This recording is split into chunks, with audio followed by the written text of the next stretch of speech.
Welcome, friends.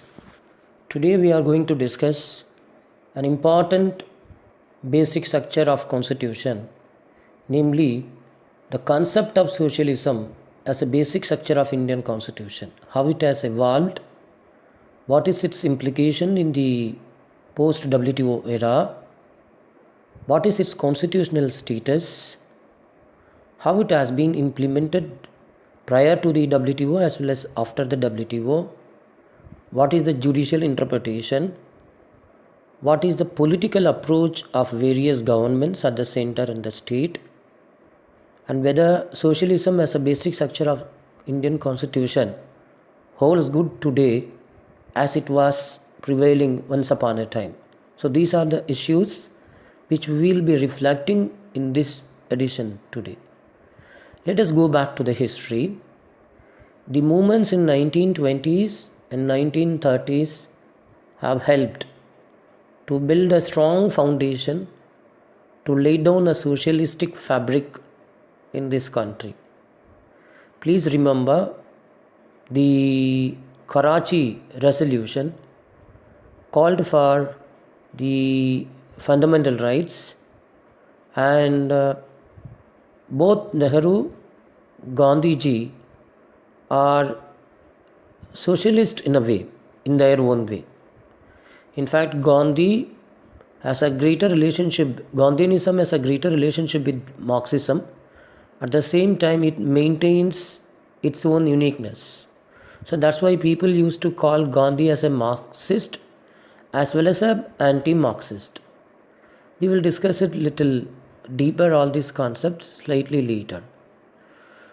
Then you also know there are various communist parties in the pre-independent movement have also taken part during this time. And during Netaji's period, a commission has been established under the chairmanship of Nehru to study the socialism and adopt the same in the Indian perspective. So these are all some of the pre-independent actions. But socialism is not a mere political aspect, it's also greatly economic aspect, though it is not having such a greater significance in economic terms or economic value today. But you all should know the root of its origin. This has picked up, particularly the socialism as a economic concept has picked up in the early 1930s. And 1930s, I think today's generation will never forget it, because we are undergoing a worst similar scenario than the world which has witnessed during the 1930s. That is Great Depression. So even USA has to reform its economic policies and agenda. It has moved lot of social or labor welfare legislations. You may remember this has been struck down by the US Supreme Court in various aspects. That is totally different case. But on the other hand, the USSR has successfully implemented of its 2 5-year plans. So this has also motivated our constitutional framers to strongly go for the planned economic pattern. That's why ours is neither purely planned economy or neither purely socialism or not purely capitalism. It's a mixture of both. To what extent it is being balanced is a $1 billion question. It depends upon the time and the society in which we live. So that's very important. So there is a cycle, trade cycle, business cycle, economic cycle. Today, after the advent of WTO, one can safely say socialism is no more exist. Even the hardcore socialistic countries like China, Russia, all of them have become market economies under the WTO regime. Anyhow, WTO itself is slowly vanishing. It's not totally getting minimized, but its importance is gradually losing.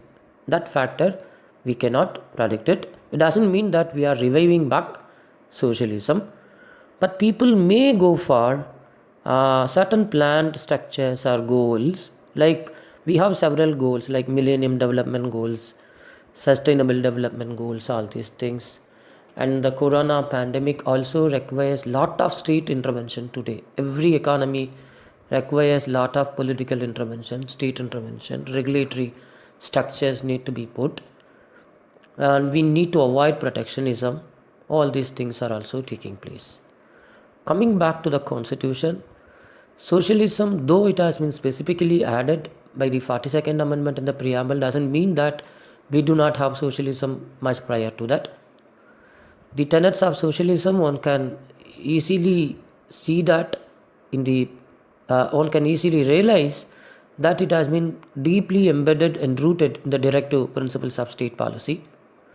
And you all should remember, directive principles of state policy has been hired from Ireland. It's a highly dominated, it is called Catholic on constitution. There are a lot of good things have been prescribed, like employment for all, health for all, education for all. We need to modernize the agriculture. Even today, I think it's not out of context. The NDA government has brought 3 agricultural legal reforms.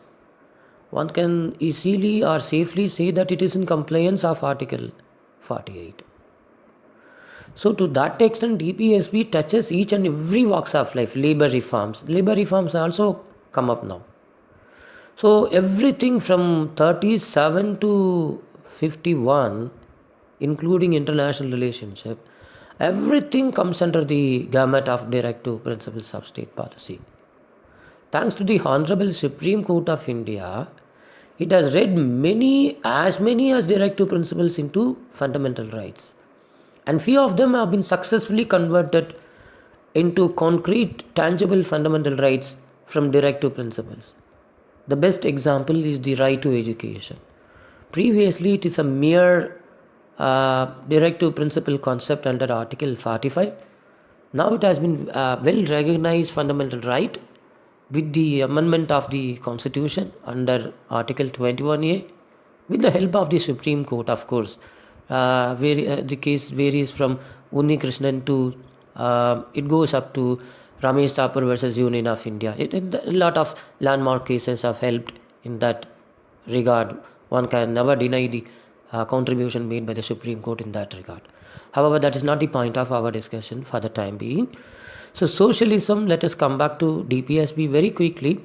If you see Article 38, which lays down the very strong foundation of the socialism, it talks about the socialistic fabric of socialism and economic fabric or economic flavor of socialism. It not only wants to eliminate the gap between haves and have-nots, it would like to eliminate the gaps between regional disparity, rural and urban disparity, all these things. So please go through Article 38. And then you have very important provision, Article 41, which takes care of everyone in the times of crisis. Article 41 can be heavily relied upon the times of COVID crisis. So state support is highly warranted, but the only problem with this Article 41 is that it gives the mandate only to the state governments and subject to certain lot of ifs and buts, that is subject to the economic resources of the state government. That's a very unwelcomeable tendency. But however, now economic growth is picking up, so we may expect that the states have to deliver on their front. And then we'll move to 42, that is maternity benefit. And then 43, 43A, 43B, these are all very important aspects relating to labor reforms, participatory management of labors and cooperative movements, all these things. 45, which we have already discussed. 46, 47 and 48 is very important.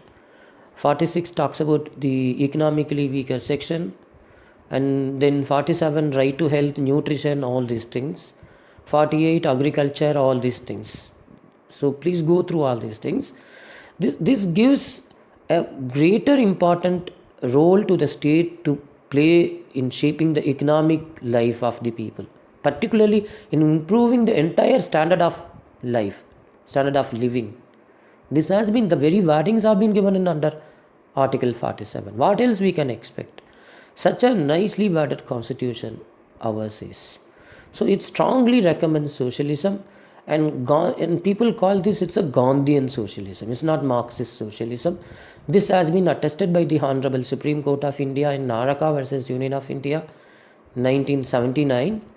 Then we had another important case like Keshavanand Bharati versus Union of State of Kerala, Minerva Mills case.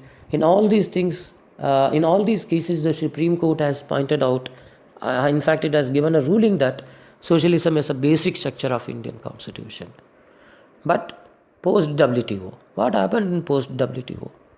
People have gone to the court, particularly the Balco Employees Union case is a landmark case in this regard. Supreme Court has never discussed anything about uh, socialism. In fact, it didn't strike down the Balco deal at all, because it simply held it. It's a policy decision. But the same Supreme Court has had taken a different approach while giving an interpretation in the case called BPCL or SPCL case. BPCL and SPCL case, popularly known as, but the real case name is Center for Public Interest Litigation. Center for Public Interest Litigation versus Union of India and others. In this case, the Supreme Court has categorically held that the Article 39B and C of our Constitution is bedrock of our socialistic fabric, our welfare state concept. Therefore, the material ownership shall be in the hands of the state so as to subserve the common good. So, this is very important. So, oil is a very important resource that cannot be left in the hands of the private. And it also held another point that without the parliamentary consent, the executive cannot unilaterally dismiss the aforestated Navaratna companies. That's a very important ruling. So, however, in the electricity regulation case, the Supreme Court it recognized the socialism as a basic structure of Constitution, but it has not provided any relief thereafter. We should remember that the pension for the government employees have also been abolished by 2003 onwards. But that case is pending for a quite long time. There is no ruling, and it is not expected a ruling will be likelihood in the near future. So these are all very important tenets of socialism. But however, all these things have been buried in the name of globalization or WTO. But if you look at the preamble of WTO, the directive principles of state policy and UDHR, it looks very verbatim similar. Okay, it looks very verbatically similar, but their interpretation varies from institutions to institution, country to country, from time to time. But we will hope the good sense will prevail over the good aspects of socialism will be preserved for the posterity. Thank you all. Jai Hind.